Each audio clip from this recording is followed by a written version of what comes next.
Amazing, amazing. I've only gotten to use a microphone twice. And it says something too when you have first your name and they give you the microphone. So you're doing something right. Real quick, everybody, I want everybody to stand up if you're able to. Just stand up. Stand up, stand up, stand up, stand up. Everybody. All right, now sit back down. All right, but now stand up. I always wanted to do this. Come on, stand up, stand up. Now look to the person next to you and say, you have greatness within you. Shake their hand and let them know you have greatness within you. And now turn to someone else and say, but I have greatness in with me as well. Greatness within me as well. Hold up, I heard some people saying, oh man, they're just bragging about themselves. I heard some people bragging about themselves. Okay, everybody grab a seat, grab a seat. Amazing, amazing. How you guys doing so far? Amazing, amazing. I'm glad you guys are being up taking notes. Everybody, actually, has everybody got a notepad, pen, paper, everything? Okay, because I want y'all to know that calligraphy is going to be second highest form of thinking. When you think twice. You think once with your brain, you think twice when you're writing. Same thing when you read a book. But that's a whole nother story, but that's not my talk today. You know, real quick, you know, how many times have we wanted something that someone else has? Just show of hands. Very good, very good. You know, sometimes it's that car, sometimes it's that house. And I asked that because the other day I was meeting my mentor up for coffee. And when I met with him, I was a little, not envious per se, but I was just kind of comparing myself. He's 56, I'm only 24. And I was like, man, this guy has the car I want, the lifestyle I want. He has every single thing a successful person would have, because he has my definition of success, of course. And as I was asking myself that, when I was looking at what he has, I started to think, well, would I be willing to pay the price that he did to get all that? And sometimes we have to ask ourselves, are we willing to pay the same price?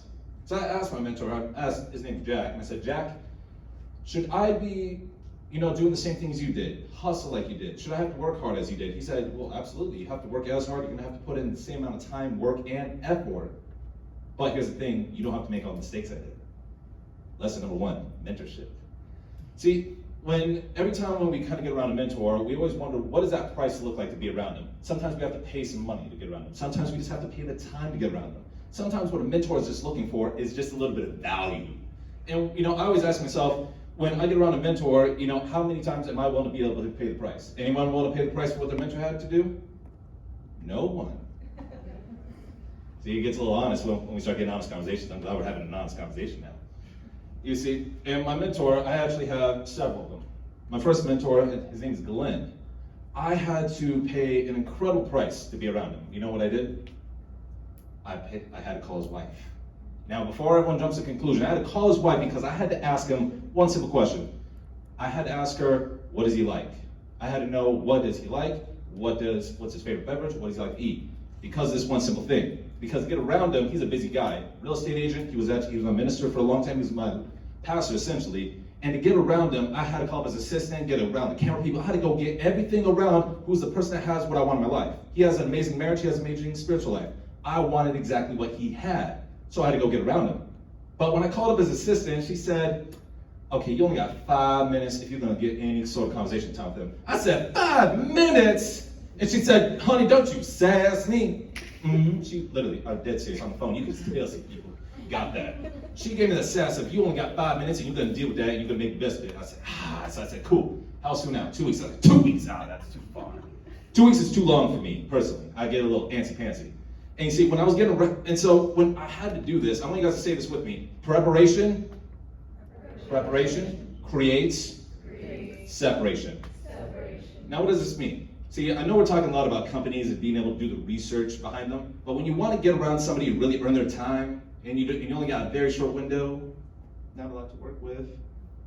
So what do? I have to find out what does he like to eat, what does he like to drink, what is his favorite things, so that I can be able to relate to him and possibly, maybe, not even guaranteed, to pique his interest. You have only 30 seconds to pique someone's interest, or else I lost. So 2 weeks go by, beforehand, I go to the store just right down the road from where I'm going to meet him. I go to the Starbucks. I grab his favorite beverage. I grab the favorite cookie he likes to eat. Not my favorite personally. I don't like oatmeal raisin than anybody else. I see there's still a lot on that plate there. But he loves it so much, and I had to get around him. And I said, yo, I will do whatever it takes. So I was hungry. I got around him. I went to the front desk. I said, yes, my name is DP. I'm here to meet Mr. Glenn Johnson. She said, you know you got 5 minutes, right? I said, I know. I'm ready to do it. I have 5 minutes. So I get to this guy, and right before Mr. Glenn, I go up to Mr. Glenn, I was like, Mr. Glenn Johnson, you're a very well respected man, I respect my life, and I'd love to be able to I have 38 questions for you. He said, well, young man, we only have 5 minutes for you, and I was like, respected. And I said, before I start this meeting, I want to do something real quick. I take out of my bag, a little cooler bag, I pop out a Solo cup. I pour a little bit of ice in it. I crack open his favorite Diet Dr. Pepper, pour it over ice, and I open up a Tillamook beef jerky bag, and I said, I want to start this meeting off right. I pass it over.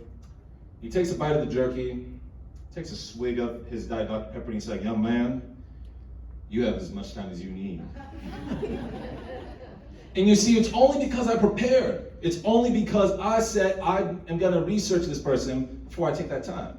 And sometimes, what's that price? Okay, it's a little bit of money, right? What was that, like 20 bucks? How about getting around a mentor who can help you succeed in the business you want to succeed in, right? Maybe that's a little bit steeper dollar. I have my mentor, Jack. And Jack, he was a renowned speaker. He actually was a mentor of Tony Robbins at one point. To get around Jack, he said, young man, I need you to fly all the way out to Salt Lake City. See, I can't even pronounce it. Salt Lake City, Utah. I call it SLC. He said, I need you to come all the way out here, come to my estate. And I was like, I don't know if I can afford flights. It was like $500, get an Uber. I'm gonna be there maybe for a day. And I said, I'm gonna make it work. And so I got the flight. I hop on. It was a red eye. It was Flying Spirit. By the way, just in case, word of wise, never fly Spirit. That's a credible note to write down somewhere. I'm just gonna put that in. Okay, especially for $500. Like this, I basically went with what was on my back. I get to Jack, I go to his estate, and I said, Mr. Jackson, you are the most renowned world speaker. I want to be able to get mentored by you and become a motivational speaker. He said, young man, okay. He said, I'm actually looking to have a mentee because I'm looking to retire this year. He said, young man, it's going to be $16,000 to get around me. And some of you, how many of you guys would be willing to pay $16,000? Okay, none of you. But I also make sure you put this in, don't expect people to understand your mission when they don't have your vision. I had the vision of, I'm gonna do whatever it takes to become the best. I gotta get around the best, so I gotta become the best. I'm willing to pay the price. I'm willing to take the drive. I'm willing to do whatever it takes to get around somebody, come on. So when you look to the person next to you, you say you got greatness within you, you might not know where they're going, but you have to damn well know sure they got to get where they are gonna go. Can I get an amen on that one? And it's absolutely crazy. And sometimes I even had to reflect on a quote when it came to pay that money. And I didn't pay it all in full, of course. He's a very flexible guy. He's a very understanding guy, a very Christian man too. And I remember this quote by Zig Ziglar said that it's easier to explain price now than it is to apologize for quality later. I can go get a mentor maybe for $100, but there's not shopmentor.com. It's not pick a mentor. It's not called, we know budget car. We don't know rent a vent, lease a piece. I had to pay for quality. I want quality because I need to become the best in what it is I plan on doing. See, notes create preparation, see? And even sometimes, how many people believe that they gotta do something on their own? Like they can do it on their own, they don't need anybody. Anybody? Okay, see? But let me ask that with this, is how much did it cost you? How much did it cost you in time? How much will it cost you in money? See, for a long time, even too, I believe the only reason why that I'm not where I'm at is because I figured I should do everything by myself. And let me explain that. I figured I didn't need to go pay the money to go get around a mentor, right? I could hop on YouTube, I could be the YouTube mechanic, I could go do this, no problem. But what's it cause? It caused me an extra headache, and my $200 parts and bills can turn into a $2,000 bill later. When you want to get around a mentor in a career set, and it doesn't even have to be a career, this can be even a relationship too. See, because every time I was looking for these mentors, the only reason why I chose these mentors is because they had what, if you typically look at it in the biblical sense, they had the fruit on the tree for what I wanted. But not only that, they also cared, but they were not responsible for my success. I needed what they had. And, before I wander off my notes, and sometimes it's going to require to lose a little bit of money. Sometimes it's going to require losing a little bit of cash. But you know what? It's going to be a bigger price to pay out in the long run. You see, because nobody great does anything on their own. Muhammad Ali, one of the most renowned best boxers of all time, and if anyone wants to talk about that, I'll be out in the parking lot at 5 o'clock, Come on, bring it. It's okay if we have fun here. It's okay, come on. I don't know. People aren't laughing, no one's smiling, no one's applauding. Like, I feed off energy, right? They say you want to have the best speaker, you need to have the best energy. So I'm gonna give you my all, just so you know. Michael Jordan had Phil Jackson. Michael Jordan was only great because he had Phil Jackson. You see, but I would get coaching, not just from anybody, but I would get coaching from people that plays on the level that and where you want to go. If I wanted to go play basketball tonight, I wouldn't go to Salem High School if I just want to learn how to play at a high school level. I need to go play on a professional level, so I'm going to go get around an NBA star like Michael Jordan. And really, when it comes to even when it really comes to finding a mentor, you're going to have to find somebody who not only wants what's best for you, but can help you get what you want. See, I don't go to a mentor unless they possess that fruit on the tree. Like, they might have what I want. You know, I remember there was a guy one time I thought just because he was making 6 figures, he was the homie. But no, he wasn't the homie. He said, I got 6 figures, you don't. But I had to get around a mentor who says, I'm making 8 figures and I'm going to help you do whatever it takes. But here's the problem, you're going to be in charge of it. Same thing about marriage. I said, I want to have a phenomenal marriage. Who has kicked butt phenomenal marriage? I need to get around people that have a phenomenal marriage for that. And I say that, and I assume it's time if you're standing right here, so. You know, so I want to leave you guys with this one analogy real quick. You see, because there was 2 men in a hospital once.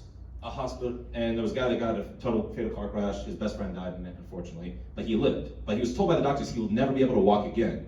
He could never sit up, any of this. So he's laid in this hospital bed, and every day, he was put in this hospital room next to this other older guy who's looking out this window every day, just telling him what's going on. He's telling him like, hey man, like, how you doing? He's like, I don't want to talk about it. So this old man is looking out the window. He's like, man, you gotta come out. You gotta come over here. You gotta see what's going on in these cars. He said, don't you know, fool? I can't get up on my own. The doctor said I'm incapable of it. I'm not worthy of it. So he does this day after day. He's telling him what's going on outside the window. One day he's like telling him, oh man, like, hey, yo, dude, there's a guy and a girl. What, man, they're walking over here with like some flowers. He's like, oh man, what's going on? He's like, uh-oh, he's getting down on one knee. Oh man, he's proposing. And his friend in the bed's like, what'd he say, man? What'd he say? He's like getting excited. So he's doing it day after day after day after day. Unfortunately, his friend dies in the bed.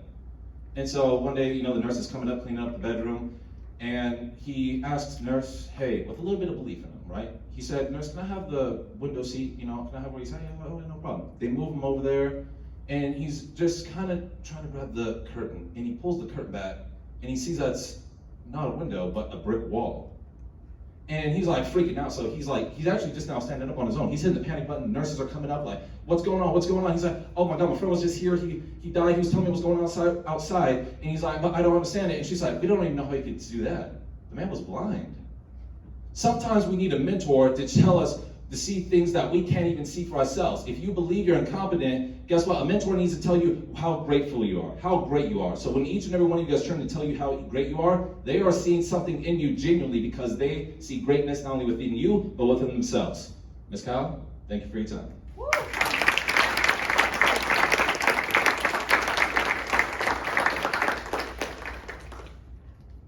I love what you said about wanting to do it all by yourself and not necessarily wanting to ask for help. I struggle with this.